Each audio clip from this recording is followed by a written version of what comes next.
നമസ്കാരം. Raf talk മലയാളത്തിലേക്ക് ഏവർക്കും സ്വാഗതം. കേരള ബ്ലാസ്റ്റേഴ്സിന്റെ പുതിയ സൈനിങ് ആയ അലക്സാണ്ടർ കൊയഫിനെ കുറിച്ച് കൂടുതൽ വിവരങ്ങൾ അറിയാൻ വേണ്ടി ആരാധകർ പരതുന്നൊരു സമയമാണല്ലോ. അപ്പോൾ നമ്മൾ അദ്ദേഹത്തെ കുറിച്ച് ചില വിവരങ്ങൾ പങ്കുവെക്കുകയാണ്. ഒരു ഘട്ടത്തിൽ ഫ്രാൻസിലെ ഏറ്റവും പ്രതീക്ഷയുള്ള യുവതാരങ്ങളുടെ ഗണത്തിൽ പരിഗണിച്ചിരുന്നയാളാണ് അലക്സാണ്ടർ കൊയഫ്. 32 വയസ്സുള്ള താരം ജനിച്ചത് ഫ്രാൻസിലാണ്. അദ്ദേഹത്തിന് അൾജീരിയൻ വേരുകൾ ഉണ്ടെങ്കിലും ഫ്രാൻസിന് വേണ്ടി അന്താരാഷ്ട്ര മത്സരങ്ങൾ കളിക്കാനാണ് തീരുമാനിച്ചത്. ഫ്രാൻസിന്റെ ഏജ് ഗ്രൂപ്പ് ടീമുകളിൽ, വ്യത്യസ്ത ഏജ് ഗ്രൂപ്പ് ടീമുകളിലായിട്ട് നിരവധി മത്സരങ്ങൾ അദ്ദേഹം കളിച്ചിട്ടുണ്ട്. RC ലെൻസ് എന്ന ഫ്രഞ്ച് ക്ലബിലൂടെയാണ് അദ്ദേഹത്തിന്റെ കരിയർ ആരംഭിക്കുന്നത്.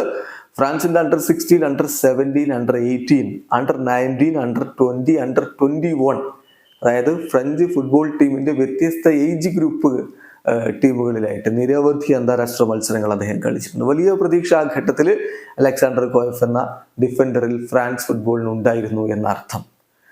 അദ്ദേഹം സെന്റർ ബാക്കാണ്, പ്രധാനമായും സെന്റർ ബാക്കാണ്. പക്ഷേ മികച്ച വേഴ്സറ്റാലിറ്റി ഉള്ള താരമാണ്.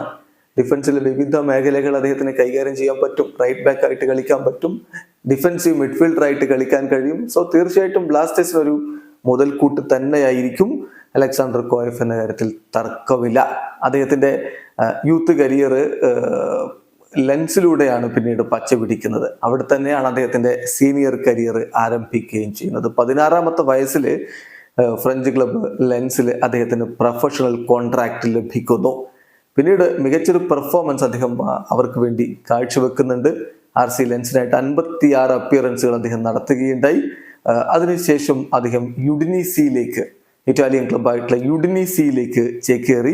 ഒരു 5 ഇയർ ഡീലിലാണ് അദ്ദേഹം അങ്ങോട്ടേക്ക് പോകുന്നത്. അപ്പോഴും വളരെ ചെറിയ പ്രായമാണ് അദ്ദേഹത്തിന് ലോണിൽ മറ്റ് ക്ലബ്ബുകളിലേക്ക് പോവേണ്ടി വന്നു. ഗ്രനഡയിലേക്ക്, അതായത് ലാലിഗ ക്ലബ്ബായ ഗ്രനഡ FC-യിലേക്ക് 2014 അദ്ദേഹം ചേക്കേറി. മികച്ച പ്രകടനം, ക്ലബിനെ 5th പൊസിഷനിൽ ഫിനിഷ് ചെയ്യിക്കാൻ അദ്ദേഹത്തിന് മികച്ച രൂപത്തിൽ സഹായിക്കാൻ കഴിഞ്ഞു. പിന്നീടുള്ള വർഷങ്ങളിലും ടോപ്പ് ഡിവിഷനിലെ ക്ലബ്ബുകളിലേക്ക് അദ്ദേഹം ലോൺ മൂവിൽ പോകുന്നതാണ് കാണുന്നത്. സ്പെയിനിലെ മയോർക്കയിലേക്ക് അദ്ദേഹം പോയി, ബെൽജിയത്തിലെ മോസ്കോണിലേക്ക് പോയി, ഫ്രഞ്ച് ക്ലബ്ബായിട്ടുള്ള അജാസിയോക്ക് വേണ്ടി കളിച്ചു, ഫ്രഞ്ച് ക്ലബ്ബായിട്ടുള്ള സ്റ്റേഡ് ബ്രസ്റ്റിന് വേണ്ടി കളിച്ചു. ദെൻ അദ്ദേഹം പെർമനന്റ് മൂവ് AE ലാറിസയിലേക്ക്, ഗ്രീസിലെ ക്ലബ്ബായിട്ടുള്ള AE ലാറിസയിലേക്ക് 2018 ചേക്കേറി. അവിടെ അദ്ദേഹം അവർക്ക് വേണ്ടി കളിച്ചു. പക്ഷെ അതിനിടയ്ക്ക് വീണ്ടും അദ്ദേഹം അജാസിയോയിലും അതുപോലെ ഓക്സ്രയിലും ഒക്കെ വന്ന് ഫ്രാൻസിൽ കളിച്ചു. അതുപോലെ ബ്രസിയയിൽ ഇറ്റാലിയൻ ക്ലബ്ബായിട്ടുള്ള ബ്രസിയയ്ക്ക് വേണ്ടി കളിച്ചു. അങ്ങനെ ഒരുപാട് മത്സരങ്ങൾ, 320 കരിയർ അപ്പിയറൻസുകളാണ് വ്യത്യസ്ത ലീഗുകളിലായിട്ട് അദ്ദേഹം നടത്തിയിട്ടുള്ളത് എന്ന കാര്യം കൂടി നോക്കുക. 25 ഗോൾ കോൺട്രിബ്യൂഷൻസും അദ്ദേഹത്തിന്റെ വകയായിട്ടുണ്ട്. ചുരുക്കത്തില് ഫ്രാൻസിൽ വലിയ പ്രതീക്ഷയുണ്ടായിരുന്ന ഒരു യുവതാരം പിന്നീട് അദ്ദേഹം മറ്റ് ക്ലബ്ബുകളിലേക്കൊക്കെ ചേക്കേറി.